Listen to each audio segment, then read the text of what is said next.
Anita alina okwetondera Abaganda. Anita alina okwetondera Abaganda.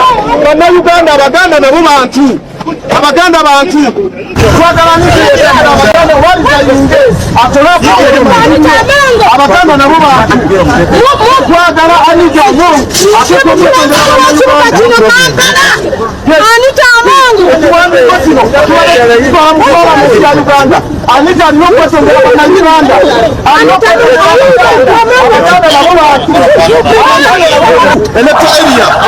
Yes, Katabu Moses nzelo di council yes obuzibu twagala Anita yayogedde ku Baganda ngagamba Abaganda tebalina kubeera mu parliament twagala Abaganda betondere Abaganda Vision TV mbalamusizaako kansubire nti muli bulungi mwebale kutuweereza abakulu mbatumidde yonna abaami n'abakyala gye muwangaalira naye njagala kuteesa ku nsonga ya Anita Among.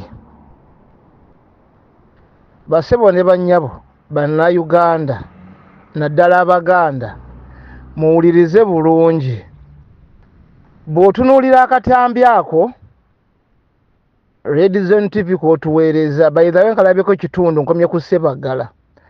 Ndabye omukyala gwe sitegedde mannya ge ne ndaba yeeyise Kataabu eyo kansala muwulira era mulaba ne ndaba Amuwanga Kivumbi ye chairman w'akakiiko ka Buganda Caucus Parliamentary Caucus ne tulaba ne Latifu Sebagala.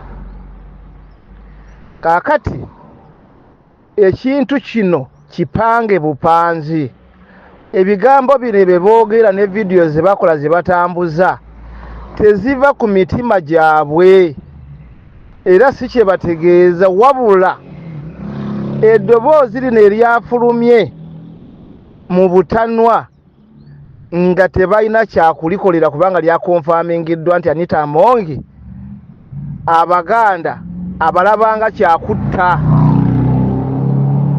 era okutulugunya n'okusaanyawo Buganda byonna Anita Among bimuli mu ngalo ze babikwasa ye naye ng'ayambibwako Abaganda. Kati njagala oddayo emabega ojjukire Anita Among mu motion eyo ng'ayita nnyo omusajja gwe bayita Lulume Bayiga n'abalala b'Abedi Bwanika baavayo n'ebiwandiiko ku nsonga y'emu.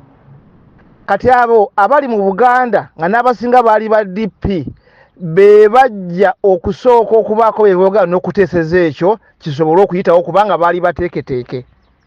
Bwe tuddayo emabega Mayiga yabadde agamba abantu mwewandiise Buganda institution nga yekulembeddemu ekintu ekyo kubanga yakulemberamu abantu kubagamba nti emwanyi terimba.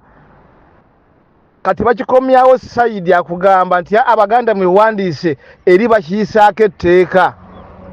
Kyoyinza okugamba nti babadde baagala monopoly ku tteeka ly'emmwanyi.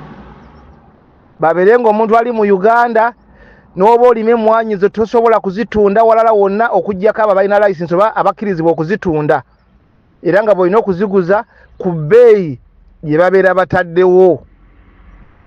Ekyo kye baagala okukola. Ekyokubiri Anita Among aliko sanction zekumpi z'ensi yonna mu kulya enguzi. Anita Among mu kubuuliriza okwagenda mu palamenti okwali kukulembeddwamu Ssekikubo ku bakamishona abana abalya ssente z'omusolo Anita Among yagana lipoota okufuluma. Anita Among y'omu gwe tulaba agamba nti wakiri Abaganda oba bafa bakole eki bafe kubanga ekyo kintu kyayogedde tekikomaawo kyokka kya butemu era teyabadde ensobi ku ekyo yakyogedde mugenderevu lwakuba nti omuzindalo Mukama n'amuvaamu ng'akabonero akabadde kalina okulaga bannayuganda nti ekizibu kiri wano. kakati nga bweri nkola ya mayiga nabana bavaayo abamugamba nti yeetonde bakikola mu bugenderevu nti bwana agende wa mayiga ne yeetonda ajja kumukkiriza nga bwe yakola Gashumba naye mujjukire mayiga si ye Buganda. So nze njagala kusaba bano bonna abagamba nti Anita Among yeetonde balina okukozesa eddoboozi limu, Anita Among alizayininge. Anita Among teyeetaaga optioni, alina kuba ku kiragiro kimu alizayininge. Bwe babanga bamemba ba paalamenti tebasobola kuvaayo kugamba Among kulekulira, nabo batuyambe batulabyeko. Batuyambe batulabyeko. Ensonga tugenda gitambuza anti balooza nti bagenda mu kalulu. Tugenda gitambuza mpaka mu kalulu. Bave mu paalamenti abakiise ba paalamenti ba Buganda temuddayo kugenda mu paalamenti nga Anita Among atuulayo. Bwe mubanga mu kino nga mukikakasa. Parliamentary caucus Buganda temuddayo kugenda mu paalamenti nga Anita Among agituulamu okujjako nga namwe mukkiriza nti mukkiriza Anita Among byakola okusanyawo Buganda. Eno si nsobi. Ne bwe linajjanga ddagala bajja kulireeta baliteeke mu Buganda bageme abaana oba balijjanjabisa abantu baffe. Ne bwe lina abali abisolo bajja kuleeta effu. Ne bwe lina abali abirime bajja kuleeta effu.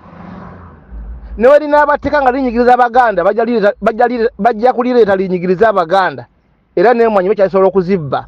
So Anita Among talina lwagenda kubeera mulungi era talibeera. Yabba ssente z'omusolo n'amusaako sanction. N'alemesa lipoota y'abakamishona kati agamba nti Abaganda tebateekeddwa kufuna nnamba. Kati mu paalamenti mukolayo ki? Bw'abanga atuula n'alagira abakozi ba paalamenti nti Abaganda tebasaanidde kufuna nnamba, naye nga n'abo mwennyini mulimu Abaganda bennyini, mu paalamenti mukyakolayo ki? Era kye kimu kyagenda okukola bw'anaaba ateesa ku byebunyolo, era ajja kulembeza Abaganda bawanike emikono. Bw'anaaba ateesa ku byebugisu ajja kuwakisa Abaganda bawanike emikono. Bw'atyo bw'agenda okgenda nga bawanyisiganya mu mutebere golo, naye nga mwe bennyini mwe bannansi. So saagala kuddayo kuwulira muntu agamba nti Anita agenda yeetonde. Anita alizayininge leero luno. Assalamu alaikum wa rahmatullahi wa barakatuh. Amanya n'eddoboozi Haji Abdu omusomi w'eddua. Nkola ku nsonga ez'enjawulo, emirimu nga gikutukataganyeeko, ebyenfuna byo nga bidobonkanye, ne oba oli bweru wa ggwanga emirimu gya kucankalanako. Jjangu kusomere ku ddua. Okuva nedda eddua zaabaawo, eddua zisomebwa, omuntu n'otereezebwa mu mbeera yonna ebadde ekwesibyeko akanyaaga. Nina ekyoto kye nsobola okukukumira wadde oli bweru wa ggwanga nga toli kumpi wano n'ofuna omukisa ogwo nawe n'osomerwako ku ddua nga nkuteddeko n'akabaani. Allah ajja kukusaasira, ajja kwanukula. Kuba ku nnamba yange y'essimu 0752 44 71 56 ne ku WhatsApp kwendi mpereza obubaka sobole okukuyamba. Assalamu alaikum wa rahmatullahi wa barakatuh.